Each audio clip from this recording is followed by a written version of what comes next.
أبدي على هذه النية وعلى كل نية صالحة وإلى حضرة النبي محمد صلى الله عليه وسلم وعلى آله وصحبه وأزواجه وذريته وأهل بيته ولكل من يدرس في هذا المسجد المصعب في رمضان الثاني وإلى كل من يستمع هذا الدرس شاء لله لنا ولهم الفاتحة. أعوذ بالله من الشيطان الرجيم. بسم الله الرحمن الرحيم. الحمد لله رب العالمين الرحمن الرحيم مالك يوم الدين إياك نعبد وإياك نستعين اهدنا الصراط المستقيم صراط الذين أنعمت عليهم غير المغضوب عليهم ولا الضالين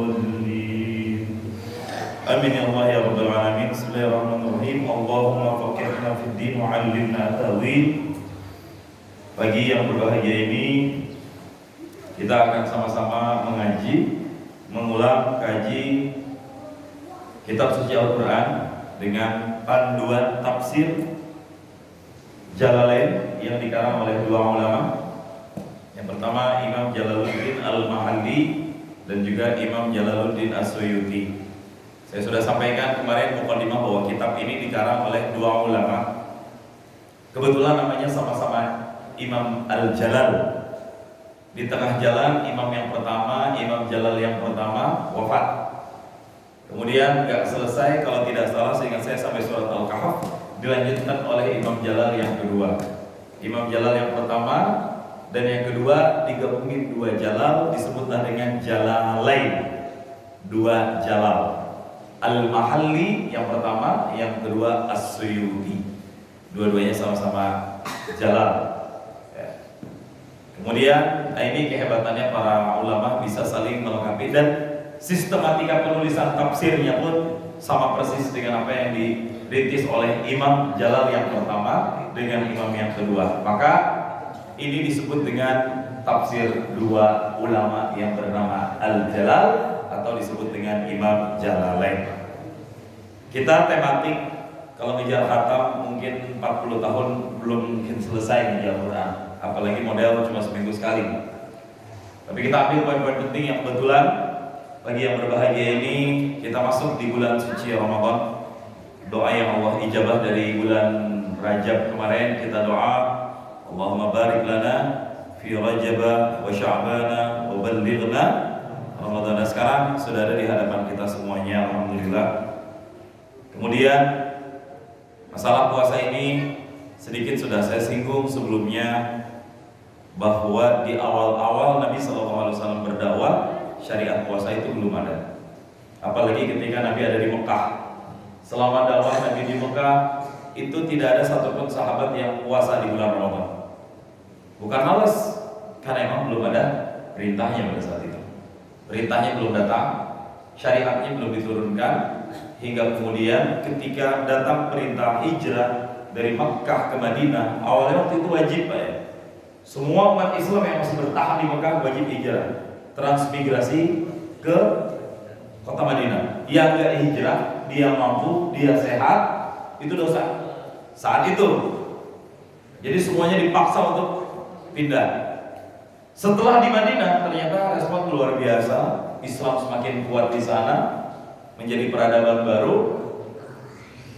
Tahun kedua setelah Nabi stay, barulah diturunkan syariat puasa yang disebut dengan puasa, dan kebetulan puasanya di bulan Ramadan yang awalnya belum wajib semuanya, masih ada opsional mau puasa atau nggak puasa. Kalau nggak puasa ada pilihannya, kalau mau puasa ya ikutin syariatnya.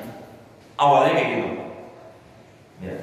Kemudian diturunkannya di bulan apa? Saya sudah singgung kemarin. Syariat puasa di tahun kedua Hijriah diturunkan, tepatnya di bulan Sya'ban.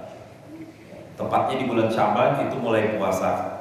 Dan pertanyaan berikutnya, berapa kali Nabi SAW berjumpa dengan bulan Ramadan? Jawabannya adalah 9 kali. Nah, tuh catat tuh adik-adik tuh ya, yang punya buku Ramadan tuh dicatat tuh. Ya, berapa kali Nabi puasa? Pokoknya kalau Pak Ustadz Fikri minta tanda tangan, kalau ada teksnya yang nggak sesuai, kayak kemarin di Tarawih, punya yang mau tuh anak-anak tuh, Pak Ustadz kita tanda tangan ya. Harus dicatat materi-materinya biar jadi bekal. Nah itu fungsi buku Ramadan. Ayo Ustadz Killer. Nah dicatat tuh ya, yang nggak ada catatan ceramah Pak Ustadz berarti dia nggak ngedengerin. Nah nanti ditanda tangan. Kalau dia tanda tangan, insya cair. Kemudian awal-awal puasa Ramadan, Bapak yang Allah muliakan, jamaah akhwat, ibu yang Allah muliakan jika ada, saya sudah singgung, itu tidak dimulai sejak terbit fajar atau waktu subuh, tapi dimulai sejak bangun dari tidur. Sejak saat itulah puasa wajib sampai dengan maghrib. Dan konsekuensinya sangat berat, maka sahabat banyak yang nggak sanggup dan nggak mau. Mereka lebih memilih untuk bayar fidyah. Waktu itu masih boleh. Mau puasa fidyah.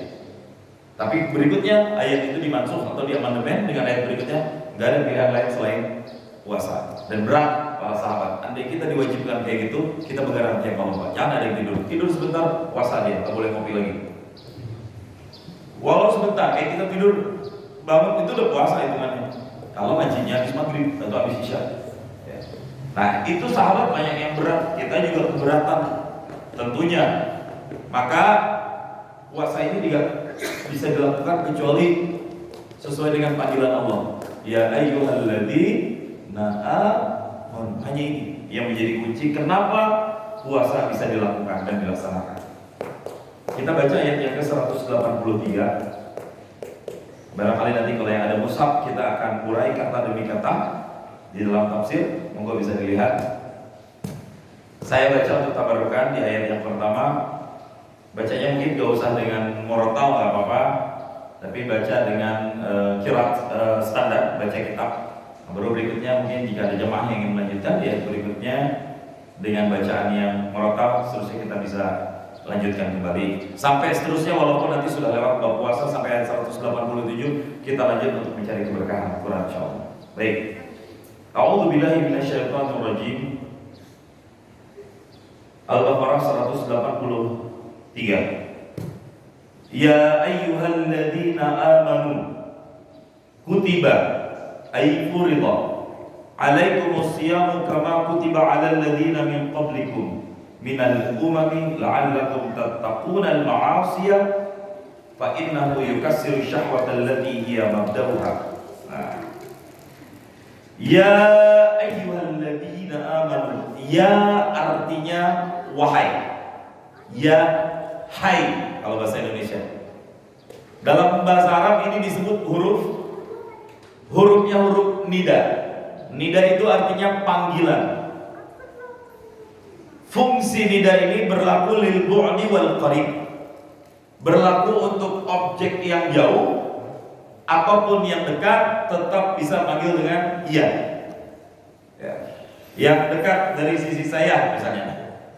Ya Pak Kamto.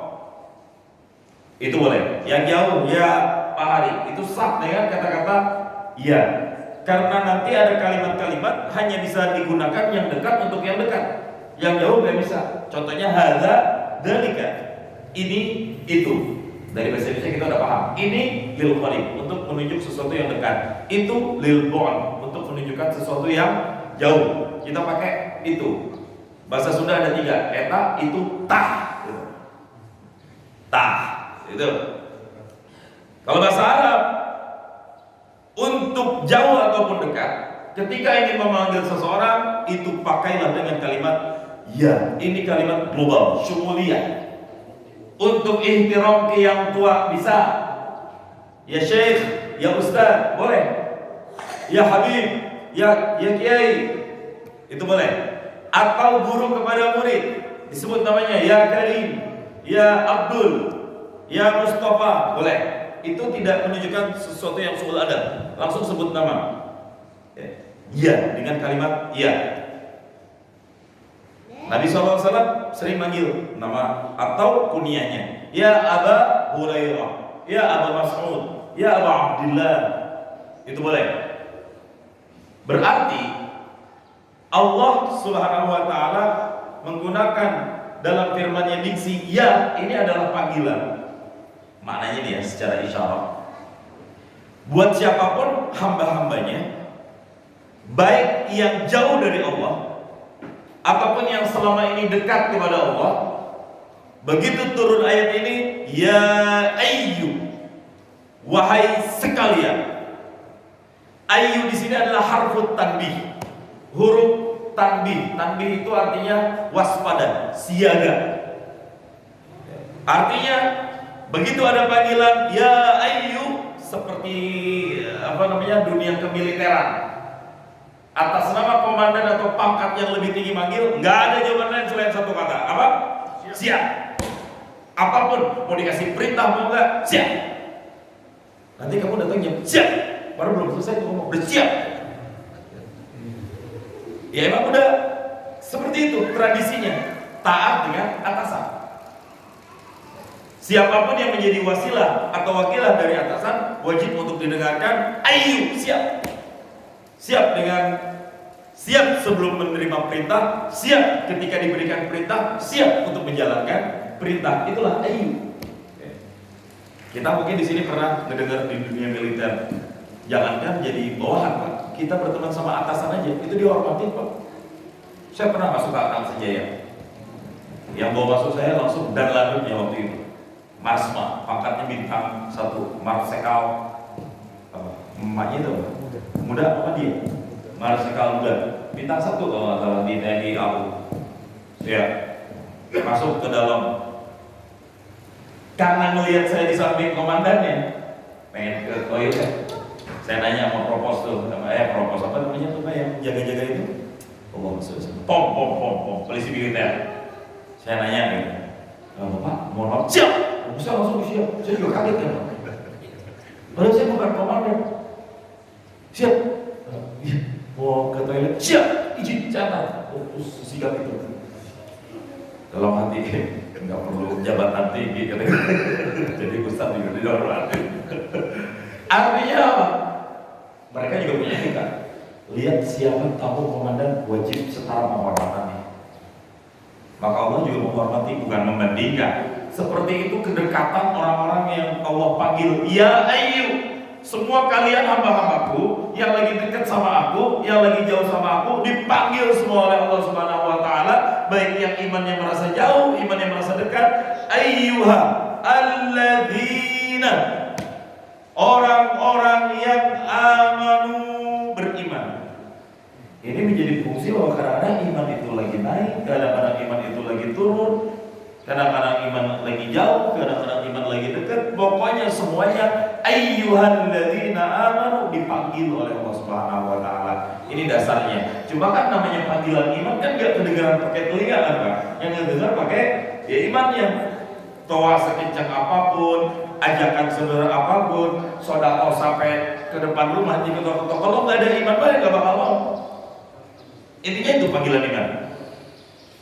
Wahai orang-orang yang beriman, dipanggil semua oleh Allah Subhanahu wa taala. Di dalam tafsir dijelaskan khitabun lil mu'minina min ahlil madinati. Khitab, objek yang menjadi tujuan bicara Allah dalam maksud yang lebih khusus di sini adalah lil mu'minina, untuk orang-orang beriman pada saat itu, min ahlil madinati, dari penduduk kota Madinah. Sebenarnya rancu kalau diterjemahin bahasa Arab, kota-kota artinya. Yang Madinah artinya ya kota. Bahasa Arab kota itu apa Pak? Madinah. Jadi kalau diterjemahin, ente tinggal di kota apa? Saya tinggal di kota-kota. Yang kurang lebih itu arti Madinah seperti itu. Ya. Min ahlil madinati lakinil murad al-umum. Allah yang dipanggil olehnya pada saat itu adalah orang Madinah secara panggilan. Lakin al-murad, tapi tujuannya adalah lil umum, untuk semuanya. Ya. Tujuannya adalah untuk semuanya. Ini kadang-kadang cara berbicara kan ini seperti podcast Pak. Nabi SAW itu sering podcast dengan malaikat Jibril, ngobrolnya berdua, tapi maksudnya secara umum. Sahabat lagi pada duduk nih, kita lagi pada duduk sama Nabi, tiba-tiba datang ada laki-laki rambutnya hitam banget, pakaiannya bersih banget, Itu orang nggak kenal siapapun, nggak ada yang satupun yang kenal orang itu, dan dia tak pergi dari mana, nggak ada bekas kayak capek-capeknya sama sekali, jebret duduk di depan Nabi. Sang komandan umat langsung dia sahabat diem. Nabi nggak bergerak, Nabi nggak merasa nyaman-nyaman aja. Dia diem aja, dengerin aja percakapan berdua tuh orang. Muhammad, kasih tahu Islam itu apa? Dikasih tahu sama Nabi. Islam itu ente bersaksi buat tidak tahu saudara zakat susah. Oke, ente bener. Sahabat bingung. Hah? Ini orang diem aja dia benerin. Bahasa kitanya. Ajib dalam yasalu wa yusaddiqu. Terus kasih tahu dong apa itu iman? Iman itu kau bersaksi buat tidak tahu saudara kitab-kitab Allah. Tuh minum bil qadari khairihi wa syarrihi. Oh, ente bener. Lanjutin lagi. Itu sahabat semua mendengarin. Padahal itu orang laki-laki nggak lagi ngomong dengan para jemaah, ngomongnya sama Nabi Muhammad, tapi kan para sahabat yang lain ngedengerin. Sampai bertanya tentang ihsan itu apa, anta'budallaha ka'annaka tarahu, kau sembah Allah seakan-akan kau melihatnya. Fa illam takun tarahu, kalaupun kau tidak melihat Allah, fa innahu yaraka, Allah Maha melihat. Oke. Terus kapan hari kiamat? Mal mas'ul an nabi alam masail. Yang ditanya nggak lebih tahu daripada yang nanya. Oke, kalau gitu kasih tahu deh tanda-tanda dijelasin semua. Dan pergi langsung ke orang. Langsung ya Umar. Nah, ini Nabi di kunci itu. Kata terima Israel. Ente tahu Umar? Itu yang nanya baru saja Pak. Allah wa Rasulullah alam. Cuma Allah dan Rasulullah tahu. Fa innahu Jibril. Itu yang datang barusan malaikat Jibril atakum yu'allimukum dinakum. Dia datang ke tengah-tengah kalian ngajarin. Yu'allimukum, ngajarin dinakum, agama kalian. Makanya salah satu metode teknik pembelajaran yang baik itu adalah al-khitab, siniar bahasa Indonesianya. Podcast. Ya. Bicara akan menjadi pelajaran buat siapa? Buat orang yang mendengarkan. Ya. Guru, mungkin di sini kita ada yang pernah jadi guru, kita hanya sekap ke satu murid. Padahal maksudnya bukan dia, tapi lil umum untuk semuanya. Ya. Kalau besok kamu nggak bikin PR sekali lagi, semua WC kamu yang bersihkan. Ya kan yang lain takut. Gue kena lagi. Nah, itu maksudnya khitab lil umum, walaupun arahnya untuk satu orang, tapi tujuannya adalah berlaku untuk semuanya. Ya. Begitu juga ya ayyuhalladzina amanu, panggilan Allah di sini untuk orang Madinah, tapi maksudnya adalah semua orang-orang beriman, baik yang ada di Madinah, ghairu Madinah, selain Madinah, itu tetap masuk dalam ya ayyuhalladzina amanu. Apa yang Allah maksud dalam panggilan ini? Kutiba alaikum. Ya. Kutiba berasal dari kata-kata kataba. Kutiba ini adalah fi'il majhul. Kataba kutiba dengan wazan fu'ila. Semuanya fu'ila. Sajada sujud, disujudkan sujida. Kataba wajib, diwajibkan kutiba. Doroba pukul, dipukul duriba.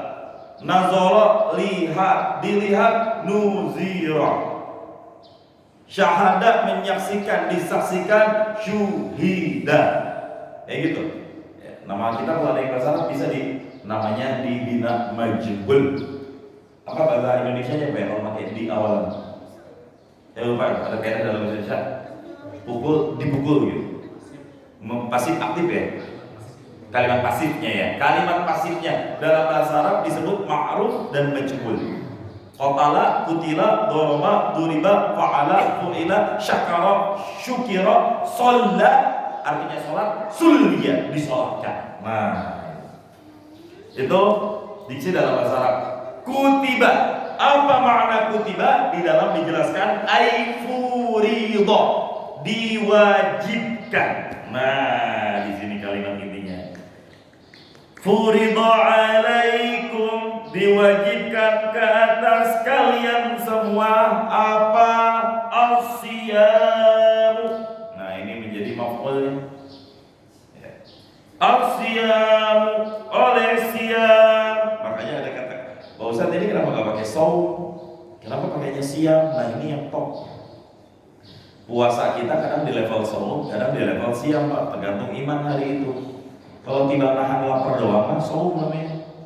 Tapi kalau menahan lapar, berusaha untuk tidak berbuat dosa, dan diusahakan sepanjang puasa itu selalu teringat dengan Allah Subhanahu wa taala, itu baru udah masuk dalam level siap. Ya. Kita pengennya siap seperti yang ada di dalam ayat ini.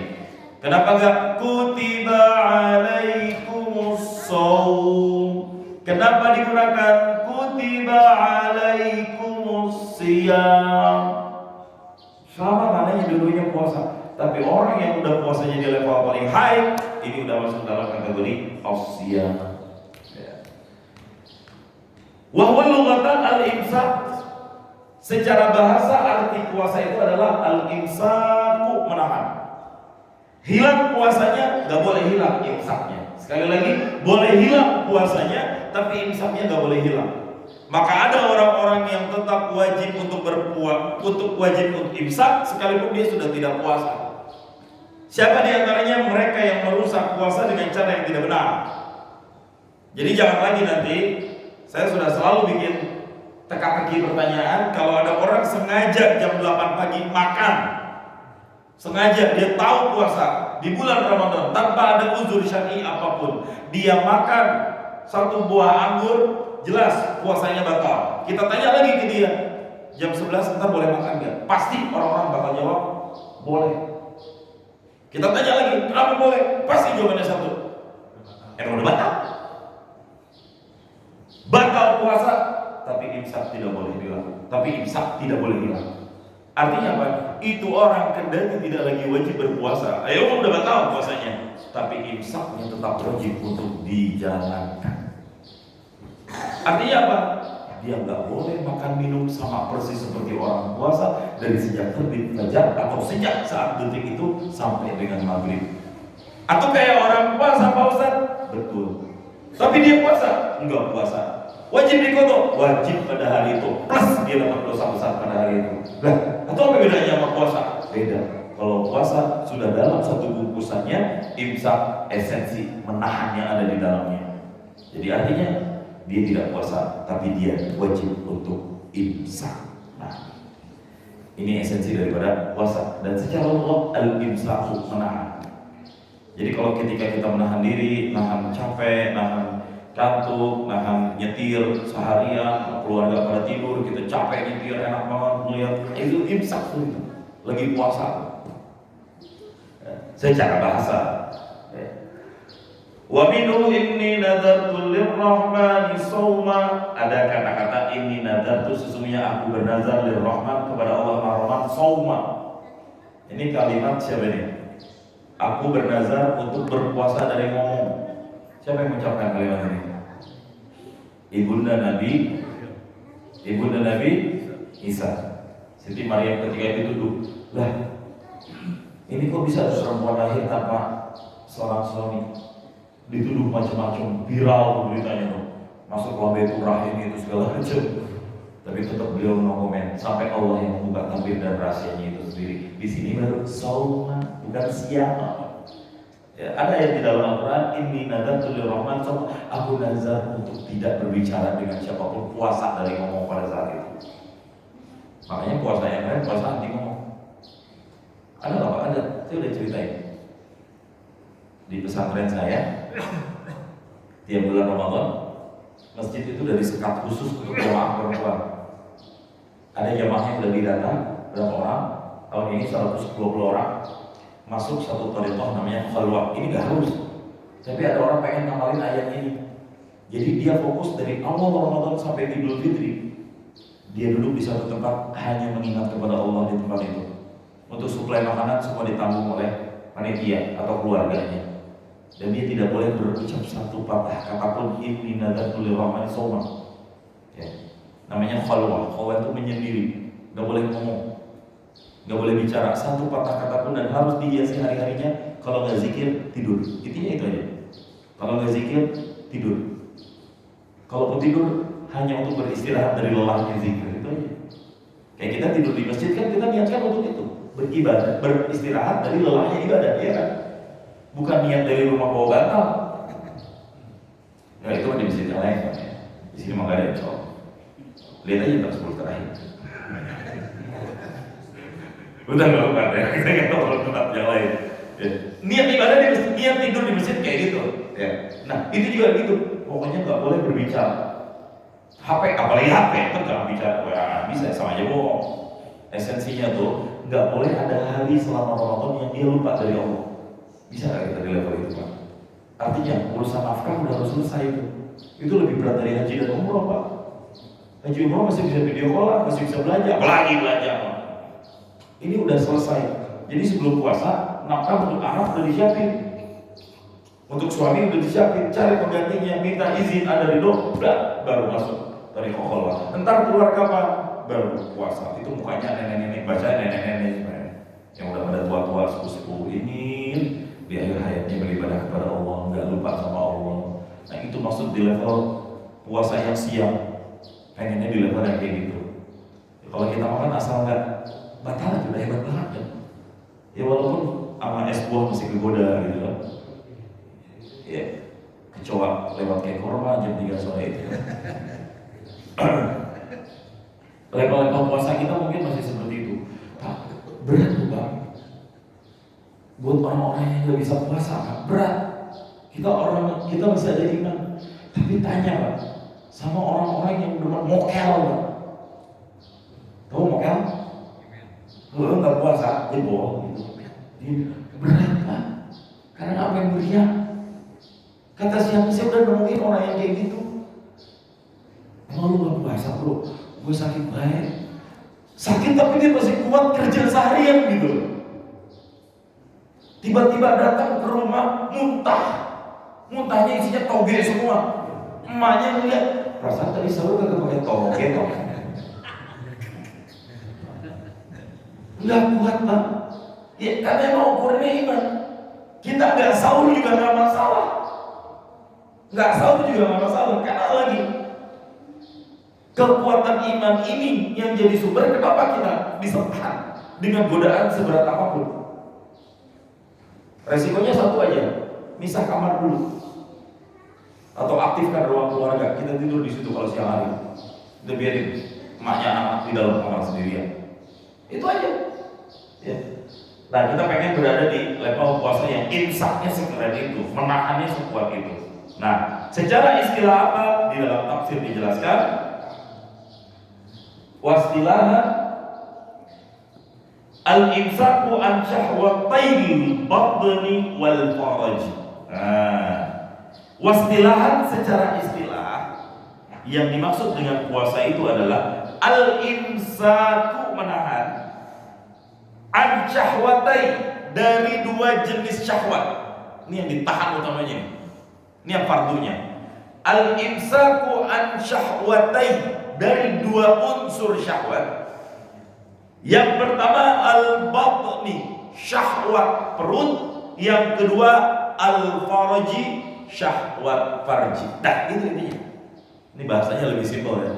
Kalau kadang-kadang di bahasa cerdas cermat SD menahan dari segala sesuatu yang membuat kita tidak boleh makan dan minum sampai dengan tiba-tiba tarik kan. Tapi di sini menahan dari dua syahwat. Syahwat makan dan syahwat farji dengan bahasa yang sopan. Yauman kamilan, selama satu hari penuh. Yauman kamilan, yaum itu menunjukkan ada matahari, lail itu menunjukkan tidak ada matahari. Ya. Itu dalam bahasa Arab. Kadang Nabi sering ngomong yauman walailan, sehari semalam. Hari itu siang, malam yaitu malam. Jadi di sini ada jamaah kita yang selalu siang hari. Ya Pak hari. Yaum siang, bercahaya, bersinar. Nah itu maksud makna esensinya. Yauman kamilan, seharian penuh. Dari kapan? Min tulu'il fajri, dari sejak terbitnya fajar, waktu subuh ya. Kalau dalam Al-Quran minal khaitil abyadi ilal khaitil aswad ya. Minal fajr, minal khaitil aswad apa, kayak seakan-akan ada benang hitam putih beradu di langit. Itu ada dua waktu. Ada dua kali sebelum subuh itu ada sekitar 15-20 menit. Sebelum waktu subuh seakan-akan Bapak beda deh, keluar waktu isya, keluar jam 9 malam, jam 10 malam, bandingin gelapnya langit subuh dengan langit malam, itu beda. Seakan-akan ada cahaya yang membentang dari ufuk, tapi bukan cahaya kayak matahari. Nah itulah fajar. Ada fajar yang pertama terang, tergelap lagi. Nah itu fajar bohong namanya. Emang dalam kitab juga disebut fajar bohong, bahasa Arabnya fajar kadhib. Kirain waktu subuh, padahal belum masuk waktu subuh. Di sebagian tempat sering dijadiin itu sebagai momen untuk azan yang pertama. Ya. Sebagian tempat. Allahu Akbar, Allahu Akbar. Nah, itu azan pertama. Persiapan mungkin sekitar 15-10 menit lagi masuk waktu. Nah, gelap lagi. Yang kedua, itulah yang dimaksud dengan waktu subuh. Itu yang disebut fajar sodik, fajar jujur. Dia nggak bohong.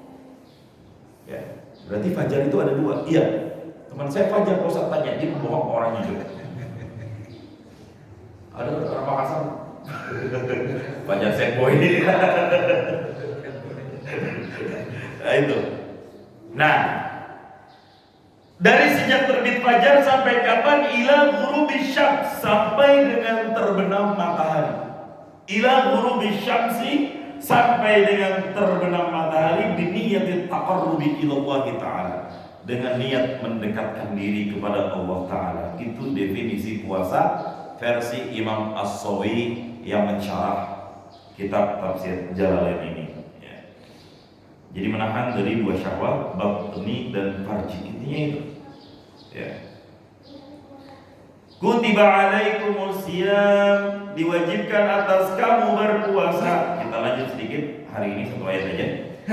Kama kutiba, sebagaimana juga telah diwajibkan, alal ladzina min qablikum, kepada orang-orang yang ada sebelum kalian. Maksudnya gimana nih? Minal umami, daripada umat-umat terdahulu. Apa yang dimaksud dengan umat-umat terdahulu? Aywa anbiya'ihim, artinya para nabi-nabi mereka. Dari kapan? Min Adam, dari mulai Nabi Adam, berarti puasa hari itu juga udah ada. Ila nabiyina, sampai dengan era Nabi kita, Nabi Muhammad SAW. Lakin la kasaumina, akan tetapi puasa mereka dalam hal tata cara itu tidak seperti puasanya kita. Min kulli jihatin, dari segala sisi. Atau kok disamain sih kayak orang-orang terdahulu? Harusnya sama dong puasanya. Ketika diserupain berarti ada kesamaan dong. Ya kan, ini Allah kan ngebandingin.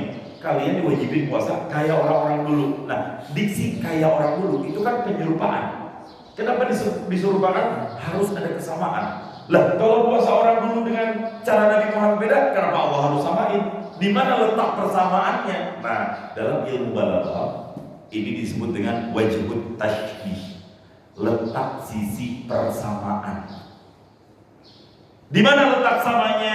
Fatashbih, sisi kesamaannya terletak pada fil fardiyati, dalam segi difardukannya, diwajibkannya, lal kaifiyah, bukan dari segi tata caranya. Nabi Daud beda lagi puasanya, sehari buka, sehari puasa. Makanya kita sebut sekarang dengan puasa Nabi Daud. Yang kaifiyahnya tidak lagi dipakai sekarang, tapi menjadi sunnah kalau kita pengen jalanin itu. Ya. Nah, wasawabi fil fardiyati lal kaifiyati wasawabi, dan pahalanya juga boleh jadi berbeda antara puasa yang dulu dengan yang sekarang. Wa hikmatu dzikri tashbih, dan hikmah Allah sebutkan penyerupaan kesamaan puasa dengan nabi-nabi sebelumnya, at-takkid, penegas kepada kita semuanya, fil amri, dalam suatu urusan, wa tasalli biman qablana, sebagai penegas dengan sesuatu yang ada sebelum kita, li'anna fis shaumi naw'un su'ubah, karena dalam puasa itu ada sisi kesukaran yang sama-sama akan dirasakan bagi orang-orang yang berpuasa. Nah, itu.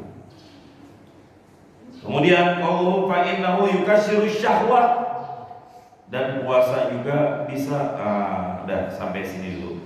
La'allakum tattaqun, yang tujuan dari puasa ini semuanya la'allakum tattaqun, agar kalian menjadi orang-orang yang bertakwa, orang-orang yang takut. Takut apa? Al-ma'asi, berbuat maksiat. Berbuat maksiat.